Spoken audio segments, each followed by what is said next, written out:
It's the end of a super long day. I just finished eating my dinner and now I thought I would share what I do at the end of the day, because one of the biggest things that I realized that I personally struggle with is getting myself in a nighttime routine, and then before I know it, I'm up until like midnight, and then that makes me not want to work out the next morning, and it's this vicious cycle that I do every single day. I stay up too late, I'm too tired in the morning to work out, and then I'm just crabby the whole day long. So let me just show you a couple things. I figured I would share it in this video, what I'm doing to make myself be successful every single morning. And you're gonna hear my family in the background because this is real life here on this channel. I'm just giving you what it is. All the Sonbouls are awake and you're gonna hear me right even outside my door right now as we speak. I'm hiding in my room doing this. First thing to share is that I got my dinner all done and eaten before 7 o'clock. That's a miracle because I normally will, you know, push myself past that. The next thing I do, and I'm sure I'm gonna get a ton of questions, Heidi, how do you sleep in a sports bra? Friends, let me tell you, I don't personally love it, but I know that if I have to do one more thing at 5 a.m. in the morning, like getting on a sports bra, heaven knows I'm gonna call it quits and go back to bed. So, since I've started this whole, you know, life-changing routine, I am getting out my workout clothes and I sleep in them Monday through Friday. And then on Saturday and Sunday, I get to have those times where I don't have to wear them. The mornings where I'm planning on working out, I put my workout clothes on the night before. And for those that don't know, I am LDS. I'm a member of the Church of Jesus Christ of Latter-day Saints, and that means we wear special underwear. So yes, I wear my garments with my workout clothes, and I wear them in the morning when I work out because that's just how I like to do it. I'm gonna go and get myself dressed in my clothes, and then I'm gonna tell you what I do next. All right, I'm all dressed in my workout clothes, and now I am going to wash my face. That is like my favorite thing to do at the end of a long day, is to wash my face, regardless if I have makeup on or not. I love it. So I think this is the point of the day where if I could give you all any tips to love yourself, is to do the things that you love the most at the end of your day. So it's like, you know, get out of your work clothes, probably not put on a sports bra at the top of your list, but it's what it is, right? And then wash your face, maybe even take a shower if that's something that's gonna help relax you and help you to go to bed on time. Do it. Totally do it. I recommend it.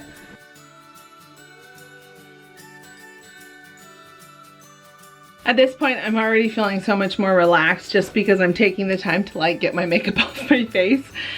And then the last thing I really do to help myself just unwind, I found that eucalyptus, let me show you the one that I have. I'll link everything down low in the description box that I'm talking about. I like using this eucalyptus for myself because it's just a scent that relaxes me. Because sometimes I have a hard time going to sleep, and I'm just gonna put it truly and absolutely on the top of my hand. And then I also like to put it, as weird as this sounds, on my neck. I just like it. It's just what I do. And I know there's a lot of people that will say, why don't you use the diffuser? I do use the diffuser sometimes, but I just find like this is the quickest way to, like, my husband calls it koala breath. It's what I like. I don't know what to tell y'all. And then, you know, I do other things like brush my teeth or whatever and pull down all my blankets, get my bed ready, and then come 9 o'clock, I start heading to my room. I've already been relaxed. So that way when 9:30 comes around, I'm asleep.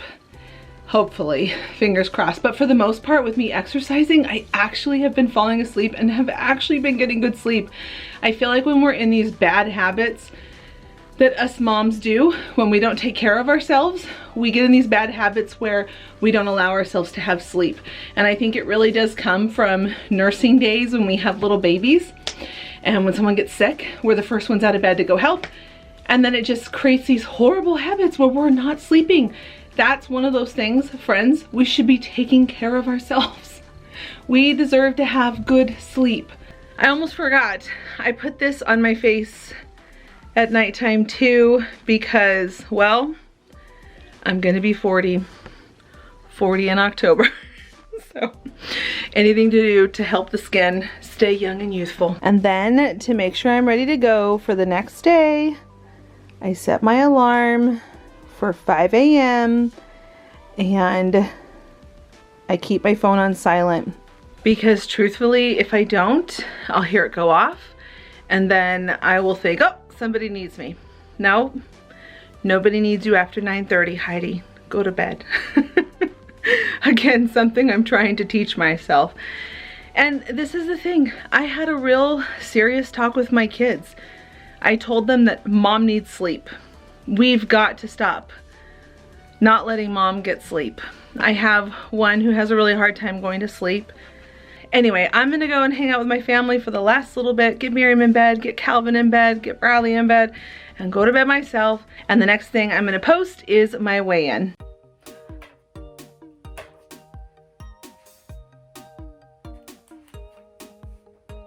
Oh, and my glasses on. Hey man, every ounce counts.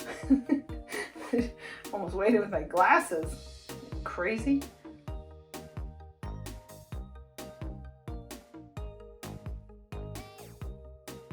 I keep losing weight right on the dot, which is so funny. Well, I'm pretty excited because that means I have now lost a total of 9 pounds in 2 weeks. I'm excited because I said that I had that goal to lose 10 pounds each month, which means yay. The only thing is I know that as I keep going on this journey, it is gonna get harder. Those numbers will get smaller because my body will just start to slow down. So this week, if I'm being totally real, I spent a lot of time this week on the treadmill. I didn't do any like aerobic workouts because, well, I just didn't feel like doing it.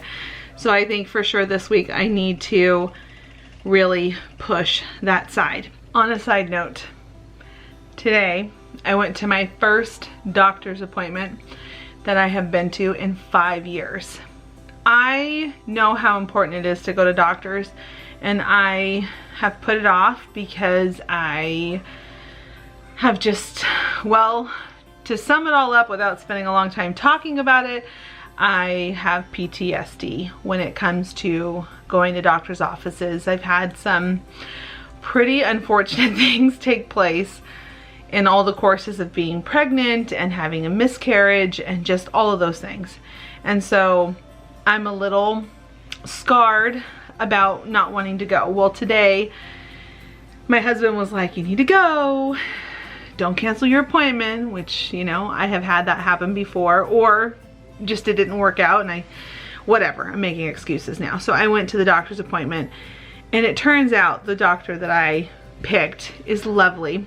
She's wonderful, but at the same time, she dropped a lot of truth bombs because I was going for a couple things in general. Number one, I obviously needed to go and have my wellness checkup for being a female.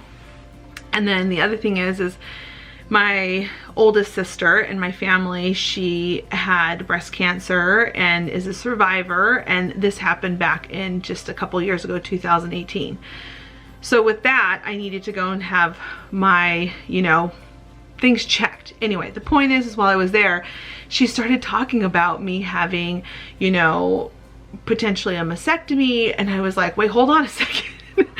Because, you know, she doesn't know, and I haven't even said it to all of you here yet, but we're not done having kids. I know that there is still one more, at least still one more waiting. And there has been some tender things that have revealed that to me. And I'm not going to go into that right now. Maybe later. Maybe later. Again, I'll share that down the road. But I know that there's still one more waiting. And that's crazy me saying that out loud. Here I am. I'm almost 40. My first one was born when I was 20. Like, how can that even be that I'm still talking about having kids? But because I know it's still on my heart, when she started talking about having a double mastectomy, if I come out with the same results as my sister, I was like, wait, hold on. And then she was like, Heidi, we need to get real serious. She's like, if you're gonna lose your weight, you're running out of time. She told me, Heidi, if you're gonna have another baby, you need to lose your weight. We're talking like right now. And you don't have any more time to be goofing around or, you know, deciding to only do this for a couple months. She's like, because you're running out of time. And there was something, golly, you guys, I'm not trying to cry in every single video on here, but maybe this is just what it has to be, right? Like me letting stuff go and trying to let past issues go while I'm trying to heal myself. Anyway, she just was like, you need to take it serious because you're running out of time. And it's so crazy. Like it just didn't, I knew I was, because I'm going to be 40 this year, and I definitely do not want to be 41, 42, 43 trying to get this last one here.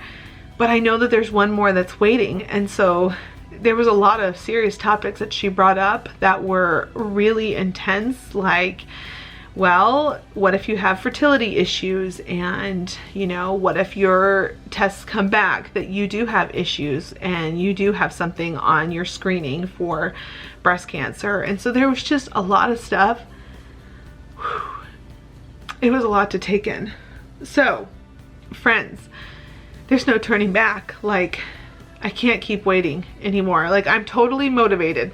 I lost 4 pounds today. Woo-woo. But it's time to like take care of me. And it's so hard because even just this morning when I was trying to get out the door to go to the doctor's appointment, there were a lot of hurdles and I was ready to throw in the towel. I was ready to revert back to, I'll just skip it. I'll just go next month. I'll set up another appointment later. And thankfully I have a really great husband who was like, you need to get in the car and go, even though I had so many things I was trying to let get in my way. I don't even know what I'm trying to say with all of this. All I know is that, like, I'm really grateful that I made it to the doctor's today, because that was something I've been trying to do for like 5 years. And again, here I am crying. That was just an emotional hurdle that I needed to accomplish. And I did, and I'm so proud of myself. So I'm excited that I lost 4 pounds, but I think the bigger victory today is that I went to the doctors, you guys, and that was so huge for me. That was huge. Can I just tell you all, she was great. What was I getting so worked up over? I know, past experiences, right? Like, past experiences totally tear us up and they make us feel horrible inside, and it makes us have all that resentment and just self-doubt. Friends, go to the doctors. I went today. She was lovely.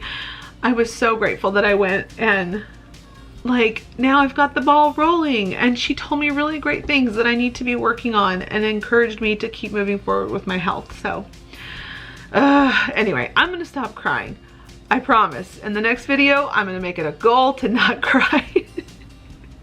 That's probably like the worst commitment I could make, but I love you all. Thank you so much for watching this video. I can't tell you how much it means to me that you're sharing your journeys with me. Some of you have been tagging me on Instagram. That has been so amazing, seeing you work out in the morning with me. It is so nice knowing that I'm not climbing that hill alone. It's just, life is better when you have friends to climb the mountain with you, right? So keep going. I believe in you. I believe in me. And we are gonna do good things, friends. We are gonna continue to take care of ourselves. All right, until the next episode. Bye, friends.